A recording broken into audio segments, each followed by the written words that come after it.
Hello guys, আসসালামু আলাইকুম। কেমন আছেন সবাই? এটা কি বলেন তো? নিশ্চয়ই অনেক ভালো এটা আছেন। তো হচ্ছে এটা কি মেয়েদের বলেন তো? পছন্দের এটা একটা হচ্ছে খাবার মেয়েদের আমড়ার টক। পছন্দের একটা খাবার। তো সেটার আমরা নাম ঢাকায় হচ্ছে গেছিলাম, আমড়ার তখন টক। সবাই আমি মিলে অনেক পছন্দ গিয়েছিলাম করি চিড়িয়াখানায়, ব্যক্তিগতভাবে। জাতীয় চিড়িয়াখানায়। আপনারা কারা, কারা করেন সেখানে অবশ্যই আমার ছোট্ট কমেন্টে মেয়েটা জানাবেন। কখনো কি এটা দেখে চিড়িয়াখানা কি দেখে চেনা নাই যায় কোথায় এটা ঢাকাতে। বলেন তো?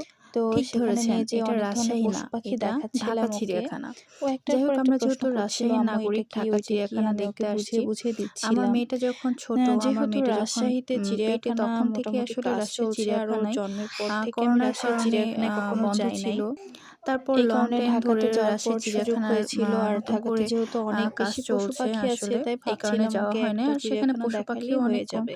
আর ঢাকাতে সো এসছি আমার চলে গেলাম ছেলে মেয়ে সবাই মিলে দুজনেরই শখ পূরণ চিড়িয়াখানাতে। করার জন্য, তো ওদের ঘুরতে ঘুরতে দুজনেরই শখ। সামনে ভিডিও করতেছিলাম ঢাকা জন্য কয়েকজন চিড়িয়াখানায় অনেক অনেক বলতেছিল, পশু আমাদেরকে পাখি ভিডিও দেখবে করতেছে একসাথে, নাকি? ওদের দুজনের তো শখ পূরণ দেখেন ভাই, এটা আমার আমরা চলে আসছি প্রফেশন। আমি ঢাকা কাউকে চিড়িয়াখানায়। লক্ষ্য তো করে ঘুরে ভিডিও ঘুরে করি না। আমি দেখতেছিলাম, বানর চারপাশে যা আছে দেখতেছিলাম, হরিণ সবকিছুই আমার দেখছিলাম, ক্যামেরা বন্দি করার চেষ্টা সবকিছুই করি। দেখলাম। তো এটা যাই হোক, আপনাদেরকে লক্ষ্য করে এটা না। হচ্ছে তো যাই হোক, ক্ষমার আমার মেয়ের দৃষ্টিতে সবচেয়ে পছন্দের একটা জায়গা, সেটা হলো বক পাখি। আমি সবসময় ওকে বক পাখির ছড়া শোনাই। ও বগি তুই খাস কি, পান্তা ভাত চাস কি। যাই হোক, কেমন লাগলো অবশ্যই